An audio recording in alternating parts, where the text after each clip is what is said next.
Lá chegou quando o sol já era uma brasa baixa no horizonte do cerrado, e a estrada de terra vermelha que levava ao sítio Barreiro Fundo parecia ter sido esquecida pelo próprio mundo. Capim crescido nos dois lados, formigueiro no meio do caminho, galho de pequizeiro caído que ela teve de contornar carregando a trouxa no ombro e o cachorro mancando ao lado, fiel como só os bichos sabem ser. Deusuíta Paes Cavalcante tinha 42 anos, mãos de quem nunca parou de trabalhar e um silêncio dentro do peito que não era paz. Era o tipo de silêncio que vem depois que a gente grita por dentro por tempo demais e a voz vai embora sem avisar. Antes de começar, conta para nós aqui nos comentários. De qual cidade e estado você está assistindo agora? Sua presença aqui importa. Se essa história tocar o seu coração, deixa o like. É o jeito de dizer que você estava aqui, que ouviu, que sentiu junto. E se ainda não se inscreveu no canal, inscreve agora e ativa o sininho porque toda semana tem uma história nova dessas, do interior do Brasil, do jeito que a gente precisa ouvir. Agora, vem com a gente. No interior do Brasil de outros tempos, relatos como esse ecoavam entre rios e estradas de terra. O sítio Barreiro Fundo ficava encravado nos fundos do município de Miracema, do Tocantins, entre dois morros de cerrado baixo, onde o sol batia de frente desde as 6 da manhã e só dava uma trégua quando a tarde estava quase vencida.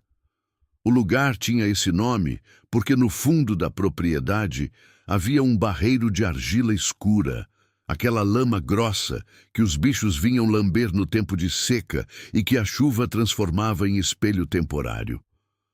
O pai de Deusuíta, Benedito Paes, tinha trabalhado aquela terra por décadas, não com riqueza, mas com teimosia, do jeito que os pobres do cerrado aprendem a fazer desde cedo, colocando a enxada onde outros só veem pedra e esperança onde outros só enxergam seca.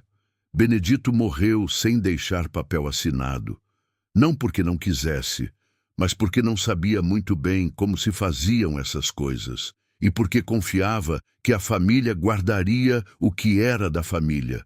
Confiança que se revelou, como muitas confianças do gênero, uma forma lenta e dolorosa de se enganar. O meio-irmão Adalcino, filho de outro ventre, mas da mesma ausência de pai, havia voltado ao Tocantins depois de anos sumido, com dinheiro de procedência que ninguém soube explicar, e um advogado de cidade que carregava a pasta de couro e sabia muito bem como preencher lacunas nos registros de cartório. Enquanto o corpo de Benedito ainda estava esfriando, Adalcino já estava providenciando o que chamava de regularização, palavra que Deusuíta ouviu com o estômago gelado sem entender ao certo o que significava, mas sentindo que significava que o que era dela estava deixando de ser. Quando ela foi ao cartório de Miracema buscar o que julgava ser seu direito, encontrou uma porta fechada no guichê e uma servidora de rosto neutro que disse que o imóvel já constava em nome de Adalcino Ferreira da Silva Paes. Nome comprido que o meio-irmão usava quando queria parecer mais do que era. Deusuíta ficou parada na calçada do cartório com um papel na mão que não conseguia ler direito, porque o sol estava forte nos olhos e a letra era miúda, e os anos de pouco estudo pesavam naquela hora mais do que nunca. Engoliu em seco, dobrou o papel, guardou na saia, voltou para a casa da tia Rosária, onde vivia havia quase uma década, em troca de cozinhar, lavar, passar, cuidar da velha quando adoecia e suportar em silêncio os humores de uma família que nunca a tratou como alguém da família de verdade. Apenas como alguém útil, que estava lá porque precisava estar em algum lugar. A tia Rosária não era má, era fraca, do jeito que as pessoas fracas são, incapazes de fazer o mal diretamente, mas incapazes também de dizer não quando o mal é feito pelos outros. O filho dela, Genivaldo, 28 anos, que cheirava a aguardente desde cedo e guardava ressentimentos como quem coleciona botões, queria o quarto onde Delzuíta dormia para instalar um depósito de materiais de construção que nunca chegou a construir nada. Tia Rosária comunicou a situação numa tarde de domingo, sem olhar nos olhos, mexendo na beira do avental com os dedos nervosos, dizendo que não havia mais espaço, que Genivaldo precisava, que ela compreendia, que ia ser difícil para todo mundo. Não foi difícil para todo mundo. Foi difícil para Delzuíta. Ela não chorou naquela tarde. Chorou mais tarde, de madrugada, deitada no mesmo chão de que seria despejada, com o cachorro miúdo encostado no seu joelho. Um vira-lata de pelo rajado, com uma pata traseira que dobrava torta desde que tinha sido atropelado por uma carroça quando ainda era filhote, e que desde então andava com um balanço peculiar que parecia mais dança do que defeito. Miúdo não sabia o que estava acontecendo, mas sabia que ela estava triste. E no saber dos cachorros isso bastava para ficar do lado. Na manhã seguinte, ela juntou a trouxa. Não era muito. 2 blusas, uma saia de reserva, um cobertor de lã rala, um terço que tinha pertencido à mãe, um canivete enferrujado do pai, uma fotografia desbotada onde Benedito aparecia de chapéu de palha em frente à porteira do barreiro fundo. Amarrou tudo num lençol velho, chamou Miúdo e foi. A estrada de terra entre Miracema e o sítio era de umas 3 horas a pé, no calor do cerrado tocantinense. O sol de Tocantins não é um sol qualquer. É um sol que tem intenção, que seca a garganta e pesa nos ombros como coisa viva. Delzuíta conhecia aquele calor desde criança. Havia crescido nele, mas o corpo de quem tem mais de 40 anos sente o que o corpo de criança ignorava. Ela parou 2 vezes à sombra de um pé de buriti, bebeu água de uma garrafinha de vidro que havia enchido antes de sair, deu um gole para Miúdo na tampa e continuou. Não tinha nenhum plano. Tinha apenas uma direção e uma convicção que ela não sabia nomear, mas que a mantinha andando.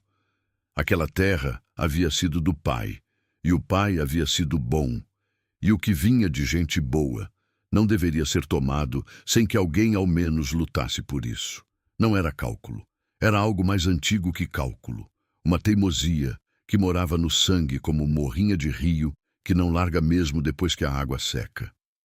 Quando chegou à entrada do sítio, o que encontrou foi o que o abandono faz com os lugares. A porteira de madeira apodrecida havia tombado de lado, tomada por capim e trepadeira, e por cima dela havia crescido uma gameleira jovem que parecia ter decidido usar a madeira morta como berço.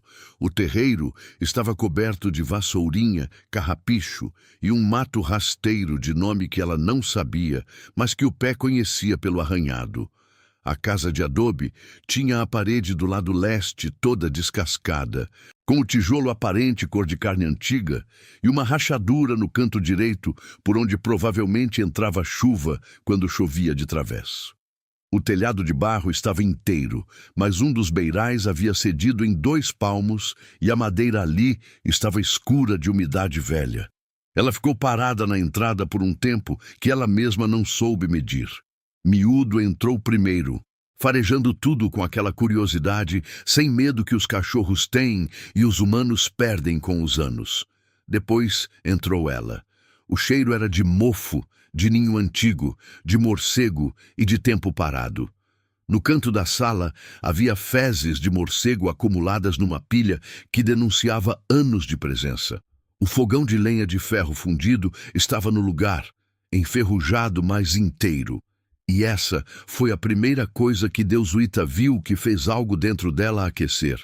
Porque o fogão havia sido da mãe, havia ficado ali, havia sobrevivido ao abandono como sobrevivem as coisas feitas para durar. Ela encostou a palma da mão na tampa de ferro e sentiu o frio do metal. E por um segundo pareceu que estava cumprimentando alguém. Não tinha vassoura.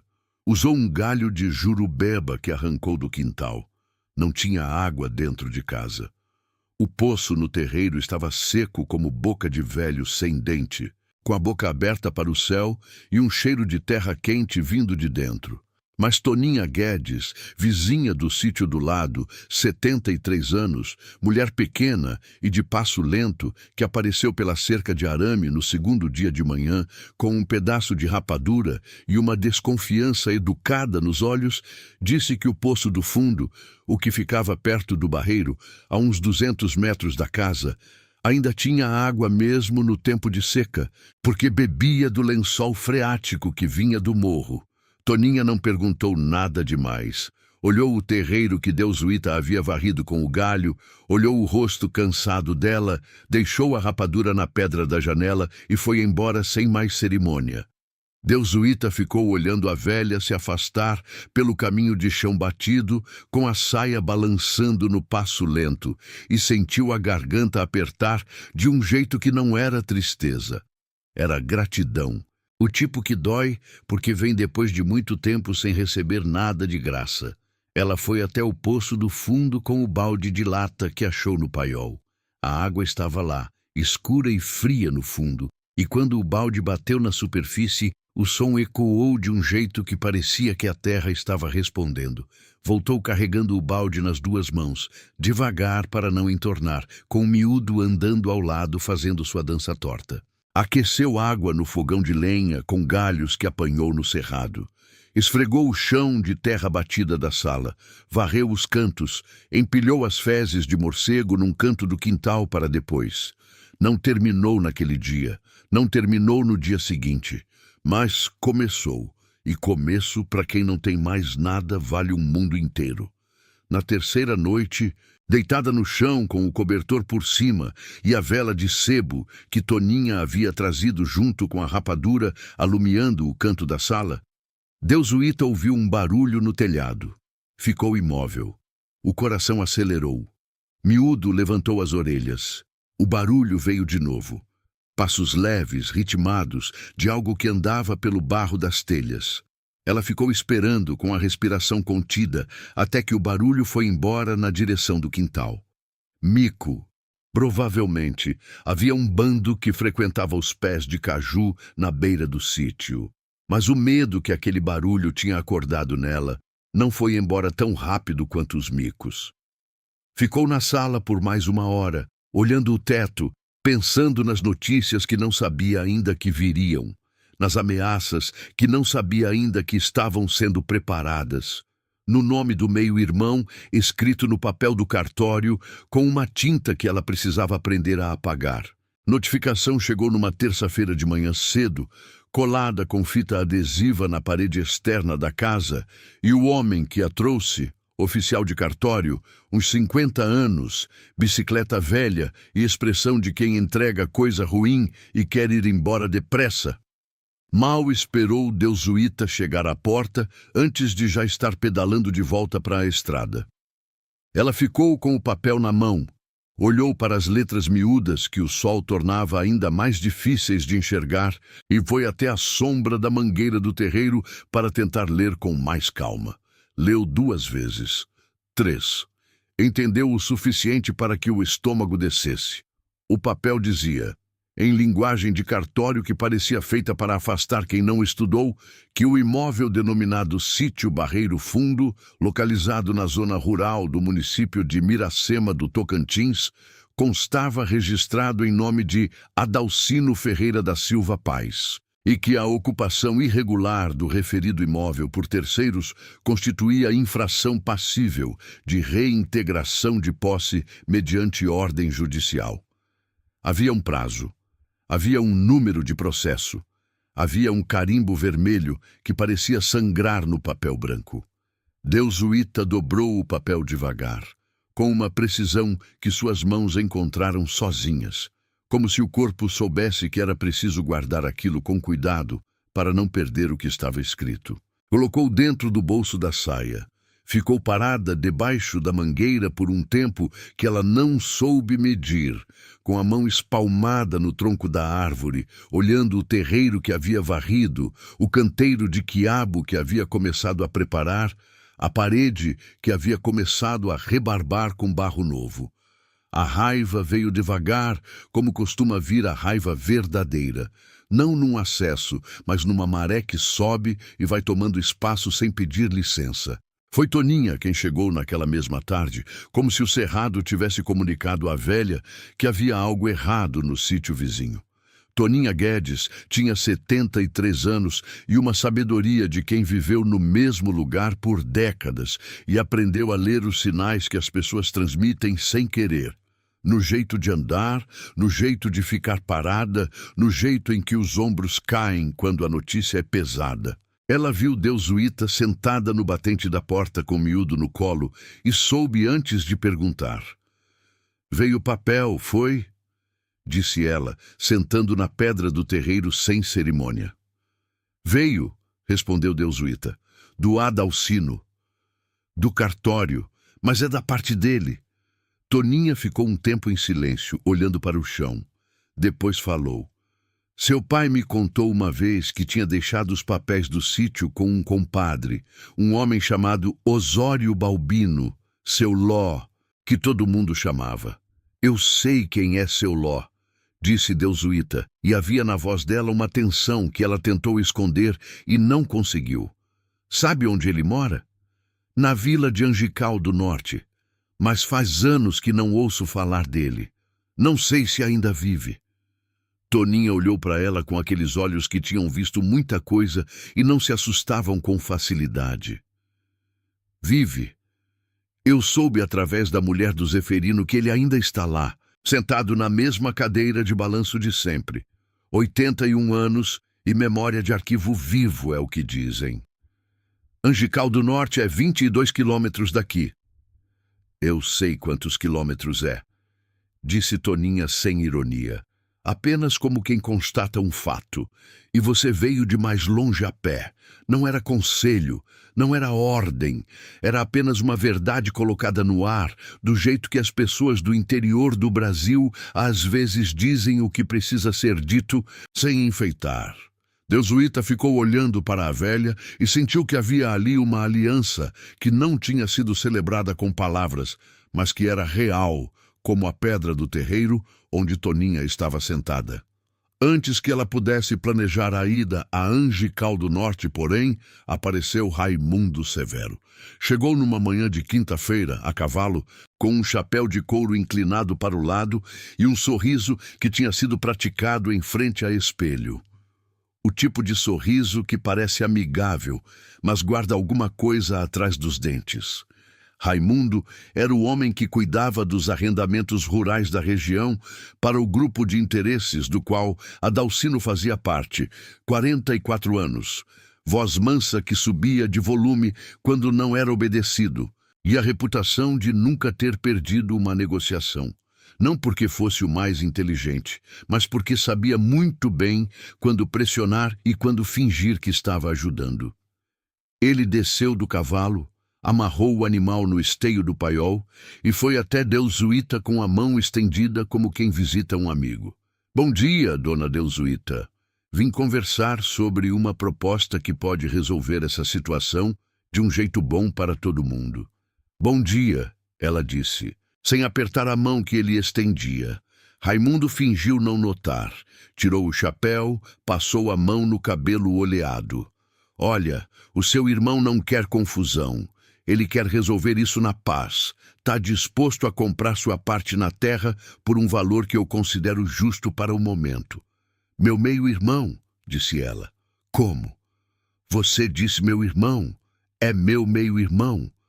Raimundo sorriu de novo, mas o sorriso ficou menor. "Seja como for, o valor que ele oferece é 15 mil reais à vista. Para terra nessa condição, em área de cerrado sem benfeitorias legalizadas, é um valor razoável." "Vai indo", disse Deusuíta. Raimundo ficou parado por um segundo com o chapéu na mão, como se não tivesse entendido. "A senhora precisa pensar bem. Tem notificação judicial andando, prazo curto, sem advogado, sem documento. A senhora vai perder de qualquer jeito. Só vai perder mais tempo e mais. Vai indo", ela repetiu. Ele foi. Mas antes de montar no cavalo, Virou-se uma vez e disse, com a voz que havia perdido a mansidão: "Não vai ser a senhora que vai decidir o fim dessa história, não." Ela ficou olhando a poeira que o cavalo levantou na estrada até sumir na curva do cerrado. Então entrou em casa, sentou no banco de madeira ao lado do fogão frio e ficou assim por um longo tempo com as mãos no colo, olhando para nada, deixando o medo passar pelo corpo como passa uma febre, sem tentar afastar, apenas esperando o pico. Foi nessa mesma semana que Miúdo sumiu. Não era um cachorro de andar longe. Ficava sempre perto, dentro do terreiro ou na sombra do barreiro, e latia uma vez quando escutava algum barulho estranho, como quem cumpre uma obrigação. Deusuíta acordou na manhã de sexta-feira, e ele não estava no lugar de costume, encostado na porta dos fundos. Chamou. Não veio. Chamou de novo, mais forte, percorrendo o terreiro, o quintal, o caminho do poço. Nada. A ausência do cachorro naquele sítio imenso e silencioso pesou de um jeito que ela não esperava, como se a última testemunha de tudo o que ela havia começado a construir tivesse desaparecido junto com ele. Passou o dia procurando. Perguntou a Toninha, que não havia visto. Percorreu a beira do córrego. Foi até o barreiro. Voltou de mãos vazias, com os pés encharcados e uma angústia que ela não queria nomear, porque nomear seria dar espaço demais para o pior pensamento. Dormiu mal, acordou antes do sol e na manhã seguinte encontrou Miúdo sentado na porteira, magro, com o pelo sujo de terra e um corte na pata dianteira esquerda que estava coagulado, mas havia sangrado bastante. Ele não mancava mais do que o habitual. Comeu o que ela ofereceu com uma fome silenciosa de quem passou tempo sem comer. Deusuíta nunca soube o que havia acontecido naqueles 2 dias. Mas algo nela, depois disso, ficou mais fechado. Não para as pessoas boas, mas para a possibilidade de que tudo aquilo fosse coincidência. Zeferino Luz apareceu no sábado seguinte sem avisar, como da primeira vez. 47 anos, homem de poucas palavras e mãos que não ficavam paradas quando havia trabalho por fazer. Dessa vez trouxe um saco de cimento e uma lata de cal misturada, colocou no chão do terreiro, olhou para a parede do lado leste com a rachadura e disse apenas: "Vou fechar esse vão antes da chuva vir." Deusuíta ficou parada por um segundo, com a enxada na mão, sem saber exatamente o que fazer com aquela generosidade que chegava sem ser pedida e sem pedir nada em troca. Disse obrigada. Ele acenou com a cabeça como quem recebe o obrigado, mas não precisa muito dele, e foi preparar a argamassa no canto do terreiro. Ela ficou trabalhando no canteiro enquanto ele trabalhava na parede, e havia entre os dois um silêncio que não era desconforto. Era o silêncio de pessoas que sabem trabalhar e encontram uma espécie de companhia no barulho das ferramentas e no cheiro de terra mexida. Numa hora do meio da tarde, ele disse, sem parar de trabalhar, com a voz calma de quem comenta o tempo: "Eu conheci seu pai. Benedito era homem de palavra." "Era", disse ela. E a palavra saiu mais curta do que pretendia, porque havia mais coisa nela do que cabia numa sílaba só. Ele falou uma vez que tinha providenciado os papéis do sítio, que não ia deixar sem documento. Deusuíta parou de mexer a terra do canteiro. Olhou para o lado. Zeferino estava de costas para ela, passando a argamassa na rachadura com a colher de pedreiro.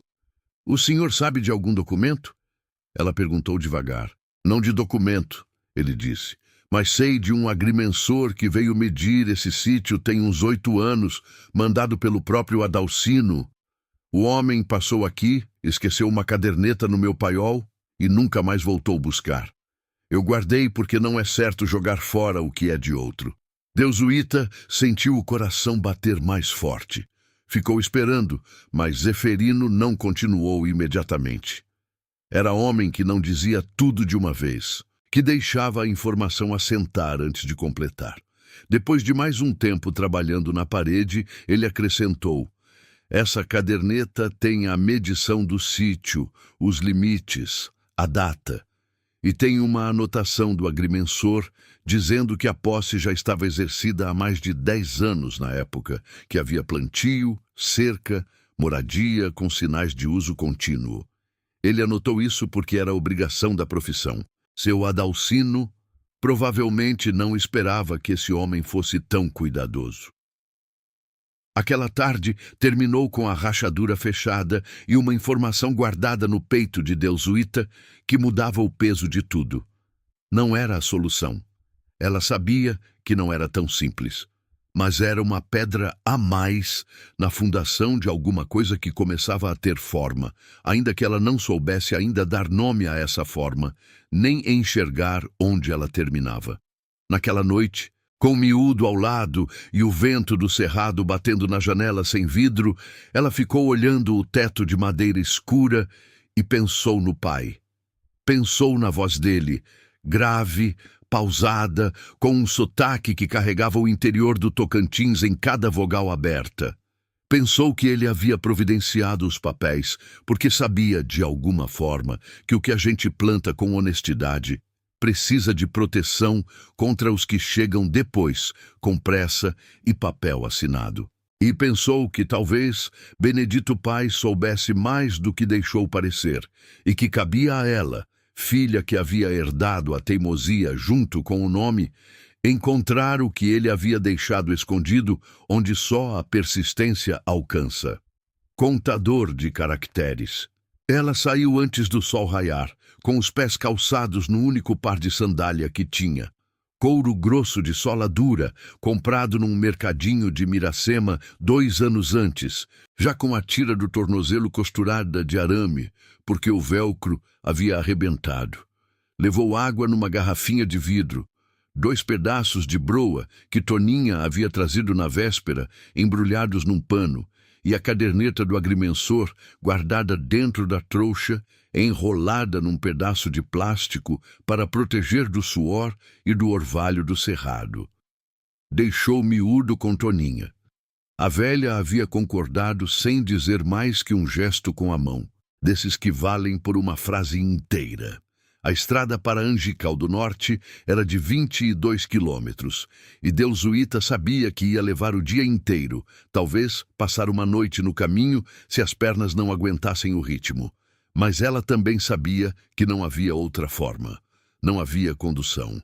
Não havia dinheiro para pagar condução, ainda que houvesse, e o prazo da notificação não esperava por conveniência. O cerrado tocantinense de manhã cedo tem uma beleza que não é a beleza das coisas bonitas, é a beleza das coisas verdadeiras, das coisas que existem sem precisar agradar ninguém. O capim dourado ainda guardava o orvalho da noite e faiscava quando o primeiro sol batia de través nas pontas.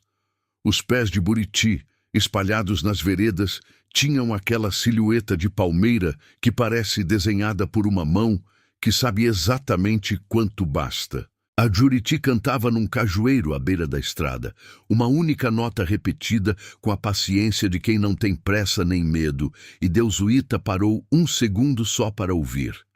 Não por prazer, mas porque havia aprendido com os anos que parar 1 segundo para ouvir um pássaro é uma das poucas coisas que não custam nada e devolvem alguma coisa. Caminhou por 3 horas sem encontrar ninguém. A estrada de terra vermelha abria entre o cerrado baixo em curvas suaves, com formigueiros no acostamento e, de vez em quando, a marca de casco de gado no barro endurecido de uma chuva antiga.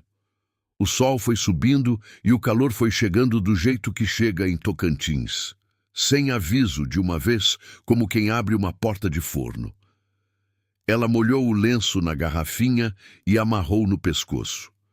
Comeu um pedaço de broa andando, mastigando devagar para render mais. Na metade do caminho, mais ou menos onde a estrada cruzava um córrego raso com uma ponte de madeira velha que rangia sob o peso de qualquer coisa, ela encontrou um homem de uns 60 anos, sentado numa pedra à beira d'água, com um chapéu de palha na cabeça e um saco de aniagem ao lado. Tropeiro de vida, aquele jeito de sentar que não é descanso, mas pausa. Como quem sabe exatamente quanto tempo pode parar sem perder o ritmo. Ele não disse nada quando ela chegou. Ela cumprimentou. Ele respondeu com um aceno. Deusuíta encheu a garrafinha no córrego, bebeu, encheu de novo. O homem observou sem curiosidade aparente, e quando ela ia retomar o caminho, ele disse, com voz de quem está comentando o tempo, vai longe, não vai? Angical do Norte, disse ela. Ainda tem umas 3 horas a pé daqui. Sol vai pesar depois do meio-dia. Eu sei. Ele ficou um instante em silêncio. Depois, tirou do saco de aniagem um pedaço de rapadura do tamanho de um punho e estendeu para ela. Leva. Rapadura sustenta mais que broa no calor. Ela olhou para o pedaço de rapadura. Olhou para ele. Não disse obrigada com palavras. Disse com o jeito que recebeu, devagar e com as 2 mãos, que é o jeito que gente criada bem recebe as coisas de valor. O homem não disse o nome. Ela não perguntou. Havia uma dignidade naquele encontro de estrada que não precisava de apresentação. 2 pessoas que a vida havia colocado no mesmo ponto da mesma terra vermelha, num dia quente, cada uma carregando o que carregava, e uma delas com a mão aberta no momento certo. Angical do Norte era uma vila pequena com uma praça de chão batido, uma igrejinha caiada de branco com sino de ferro, um bar com cadeiras de plástico vermelho na calçada e um fio de casas ao longo de 2 ruas que se cruzavam no centro como uma cruz deitada. Deusuíta chegou com os pés em bolha e a blusa encharcada de suor. Perguntou a uma mulher que varreia a calçada onde morava Osório Balbino, e a mulher apontou sem hesitar para uma casa no fim da rua da direita, de janela azul e um pé de romã na frente que estava florido de vermelho. Ela parou na calçada por um momento, olhando aquela casa. Respirou fundo. O coração estava acelerado de uma forma que não era só o cansaço da caminhada. Era o peso do que dependia daquele encontro. A consciência de que havia 22 quilômetros de estrada atrás dela e um prazo de cartório na frente. E que aquele velho de 81 anos sentado na cadeira de balanço era talvez a única pessoa no mundo que podia mudar o que estava escrito naquele papel dobrado dentro do bolso da saia. Bateu na porta com os nós dos dedos. 1 vez, 2. Ouviu o rangido lento de uma cadeira, depois passos arrastados, depois a porta abriu. Seu ló era menor do que ela imaginava, não pela altura, mas pelo jeito que os anos encolhem as pessoas de dentro para fora, como se o corpo fosse guardando espaço para caber mais memória. Tinha a pele do tom do couro velho, olhos miúdos atrás de um óculos de armação grossa, e um gato preto e branco enrolado no antebraço, como se fosse parte do corpo.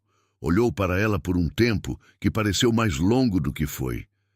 Filha do Benedito, disse ele. Não era pergunta. Sou, disse ela, mas parecida com ele nos olhos. A teimosia também. O senhor me conhece? Conhecia você pequena. Seu pai me trouxe aqui uma vez, uns 30 anos atrás. Você tinha uns 12, ficou parada na calçada que não quis entrar. Lembro que calçava uma sandália amarela. Deusuíta não tinha memória disso, mas sentiu uma coisa estranha no peito. A sensação de que havia fios que ligavam o presente ao passado por caminhos que ela nunca havia conseguido ver. Seu ló a fez entrar. A sala era pequena e cheia. Livros empilhados, caixas de papelão etiquetadas com letra miúda, um arquivo de madeira escura com gavetas numeradas. O cheiro era de papel velho e erva doce. Ele ofereceu água. Ela aceitou com gratidão e bebeu o copo inteiro de uma vez, envergonhada da própria sede. Ela contou tudo. Falou do pai, da morte sem testamento, do meio-irmão Adalcino, do papel do cartório, da notificação de reintegração de posse, de Raimundo Severo e o sorriso ensaiado, da caderneta do agrimensor que Zeferino havia guardado numa lata de mantimento por anos, sem saber que guardava uma prova. Falou de um jeito direto, sem enfeite, do jeito que pessoas do interior falam quando estão com o tempo contado e o assunto é sério. Seu Ló a ouviu com os olhos fechados durante boa parte do tempo, balançando levemente na cadeira, com o gato no colo. Quando ela terminou, ele ficou quieto por um instante. Seu pai me deixou uma declaração de posse, disse ele, abrindo os olhos. Lavrada à mão, assinada por 3 testemunhas que ainda eram vivas quando eu reconheci. Data de mais de 20 anos atrás. Seu Benedito era cuidadoso com o que importava, mesmo que não soubesse ler a metade de um formulário de banco. Onde está esse documento? Ela perguntou, e a voz saiu mais fina do que pretendia. Não está aqui, disse ele, e houve um segundo de silêncio que pesou como pedra. Eu estava velho e preocupado com o que ia acontecer com meus papéis quando eu fosse. Deixei as coisas mais importantes guardadas na sacristia da igreja de Nossa Senhora das Graças, em Miracema. Entreguei ao padre que havia lá na época, Padre Ademário, que já foi embora tem anos, mas a igreja não perde o que recebe. O documento está lá, numa caixa com o meu nome. O padre que está lá agora não vai conhecer essa caixa. Não vai, mas vai encontrar se procurar direito. A sacristia de interior guarda coisa de décadas sem mexer. É assim desde sempre. Deusuíta sentiu as mãos tremer levemente. Fechou-as sobre os joelhos para que ele não visse. Havia um documento. Havia uma caixa. Havia um padre novo que não sabia de nada. Havia o prazo da notificação contando os dias. Havia 22 quilômetros de volta pela mesma estrada vermelha que ela havia vindo. Tudo dependia de uma caixa que ninguém havia procurado. Seu Ló a fez ficar para o jantar. Arroz, feijão e um pedaço de carne seca que ele preparou no fogão a gás com a lentidão de quem tem tempo e sabe usar. Comeram em silêncio quase total, com o gato circulando os pés da mesa e o som da rua entrando pela janela. Vozes de criança, uma rádio distante, o sino da igrejinha batendo 6 vezes. Antes de ela sair, já anoitecido, ele deu uma carta escrita à mão, selada com lacre de vela, endereçada ao padre atual da igreja de Miracema. Essa carta explica quem você é, o que está procurando e por que tem direito de procurar. Se o padre tiver juízo, vai ajudar. Se não tiver, vai ajudar depois de ler 2 vezes. O senhor não sabe quem é o padre de lá agora. Não sei, mas sei que quem serve à igreja com honestidade aprendeu que documento de pobre tem peso tanto quanto documento de rico. Só que o de pobre ninguém guarda com o mesmo cuidado, por isso você vai ter que procurar mais. Ela pegou a carta com as 2 mãos. Guardou dentro da trouxa, junto com a caderneta do agrimensor. Por que meu pai confiou no Senhor? Ela perguntou já na porta, sem saber bem por que perguntava. Seu Ló ficou um instante pensando, com o gato nos braços. Porque eu nunca precisei de nada que ele tinha. Às vezes é isso que faz uma pessoa de confiança. Não querer nada da outra. Ela dormiu naquela noite num banco de madeira da praça de Angical do Norte, com a trouxa como travesseiro, e o céu do Tocantins aberto acima dela. Aquele céu de interior que não tem prédio nem luz de cidade para competir com as estrelas e que por isso mesmo parece mais alto, mais fundo, mais honesto. Antes de fechar os olhos, ela ficou olhando aquelas estrelas por um tempo e pensou que o pai havia dormido sob o mesmo céu por décadas, que havia plantado naquele sítio com as mesmas mãos que a criaram e que havia deixado rastros para ela seguir, rastros que pareciam invisíveis, até que alguém com teimosia suficiente se abaixasse para ver. Na manhã seguinte, ela levantou com o corpo doendo do banco de madeira e os pés ainda em bolha, comeu o último pedaço de rapadura do tropeiro, encheu a garrafinha numa bica pública e começou a caminhar de volta. 22 quilômetros de terra vermelha e sol de Tocantins pela frente. Uma carta de velho escrivão no fundo da trouxa. Uma caixa numa sacristia esperando por alguém que soubesse o nome dela. E dentro do peito, misturado com o cansaço e o medo, algo que ainda não era esperança, mas que tinha a mesma temperatura. Padre Severino Antas era homem de 40 anos, magro de rosto, com uma seriedade que não era frieza, mas concentração, do tipo que aprende a ouvir antes de falar e que trata papel velho com o mesmo respeito que trata palavra nova. Quando Deusuíta chegou à igreja de Nossa Senhora das Graças numa manhã de segunda-feira, 3 dias depois de voltar de Angical do Norte com os pés curados e a carta de seu Ló guardada sobre o coração, ele estava varrendo o alpendre da sacristia com uma vassoura de palha, sem sotaina, de camisa simples. Ela ficou 1 segundo sem saber se era ele. Não tinha o ar de autoridade que às vezes os padres carregam como vestimenta. Tinha o ar de quem trabalha. Ela se apresentou. Entregou a carta de seu Ló. Ele leu em silêncio, com a vassoura encostada na parede e a testa levemente franzida de quem está dando atenção de verdade. Quando terminou, dobrou a carta, devolveu a ela e disse apenas: "Vamos ver o que tem na sacristia." A sacristia da igreja de Nossa Senhora das Graças era um cômodo pequeno e úmido nos fundos do templo, com prateleiras de madeira escura do chão até o teto, caixas empilhadas, etiquetadas com datas e nomes que iam de décadas atrás até os anos recentes. O cheiro era de vela apagada, de incenso velho e de papel que havia passado por muitas estações. Padre Severino acendeu uma lamparina e começou a verificar as prateleiras com uma meticulosidade que levou tempo. Não pulava caixa, não apressava o gesto, lia cada etiqueta com atenção, como se cada uma delas guardasse algo que merecia ser encontrado. Deusuíta ficou parada perto da porta. Não queria atrapalhar. Também não conseguia ficar completamente imóvel. Seus dedos trabalhavam a barra da saia, apertando e soltando, apertando e soltando, no ritmo de uma ansiedade que o corpo precisava de algum lugar para colocar. Miúdo havia ficado amarrado na árvore da frente da igreja. Ela ouvia o latido ocasional dele lá fora e a presença familiar do som a ajudava a respirar. 1 hora passou.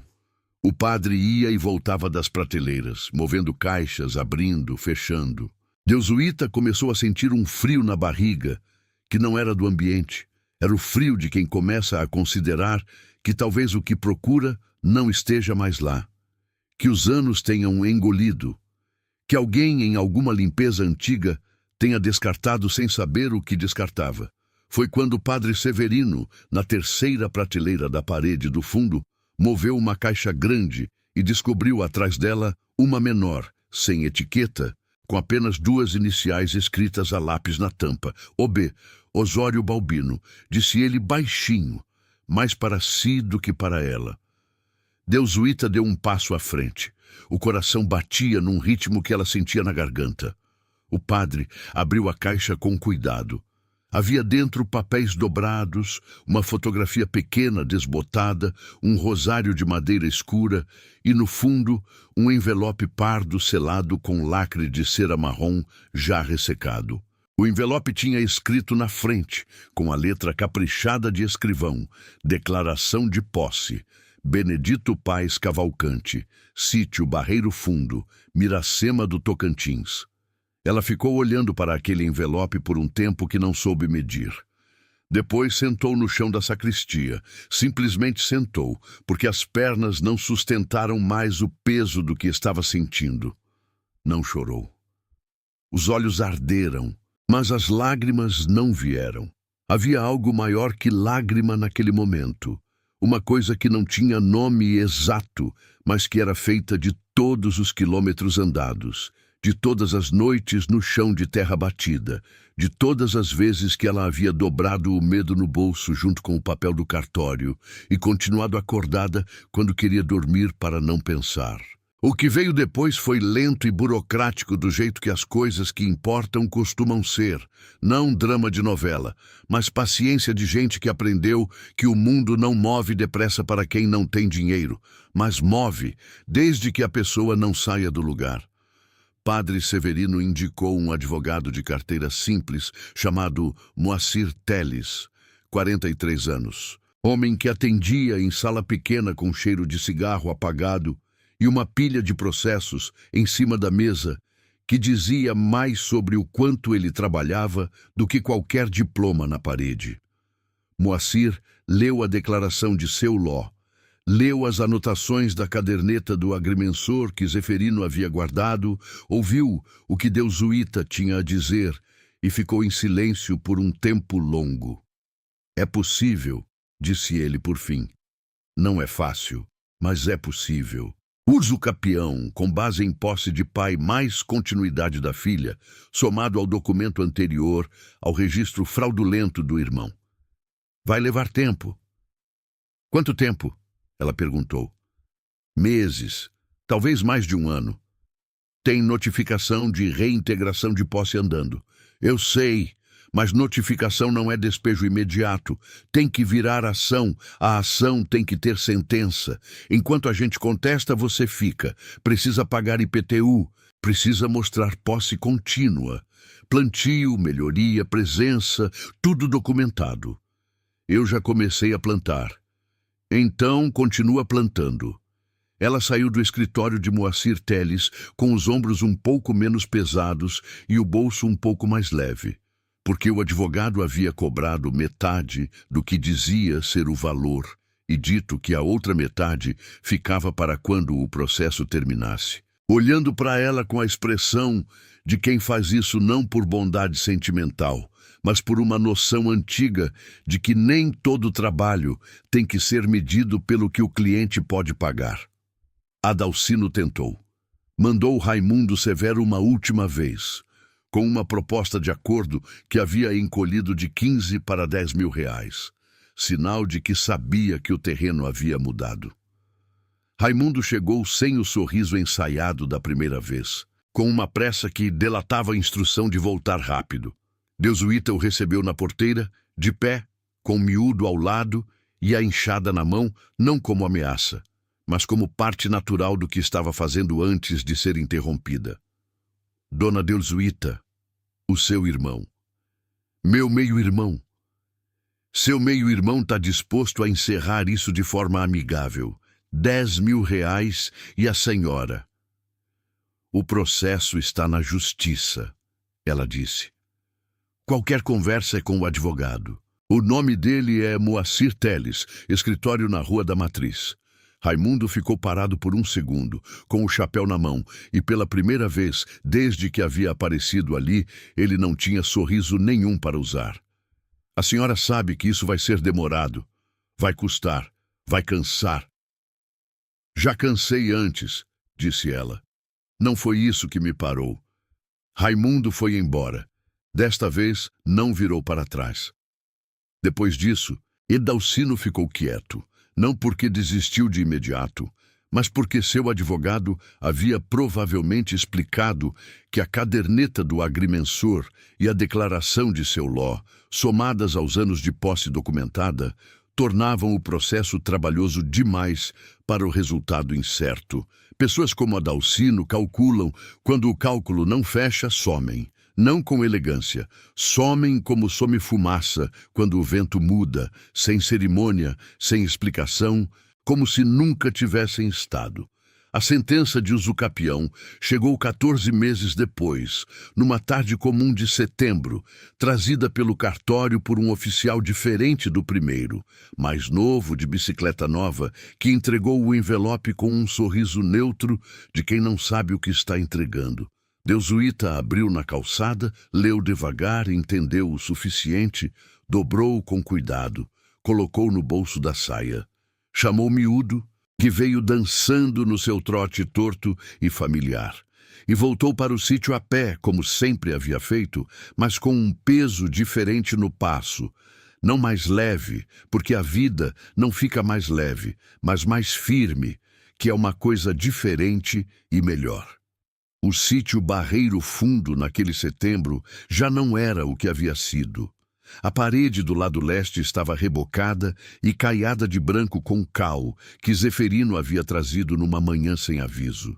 O terreiro tinha um canteiro de quiabo, abóbora, coentro e uma fileira de pés de seriguela, que Toninha havia separado do próprio quintal e plantado ao lado de Deus Uita, numa tarde de sábado, as duas de joelhos na terra, sem falar muito, com o sol batendo na nuca e Miúdo dormindo na sombra do paiol.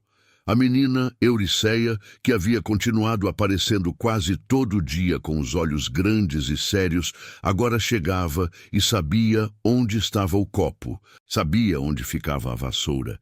Sabia que quando Deus Uita estava no roçado era para não ser interrompida, a não ser que fosse importante. E havia aprendido com a convivência silenciosa, que educa melhor que discurso, o que era importante e o que podia esperar.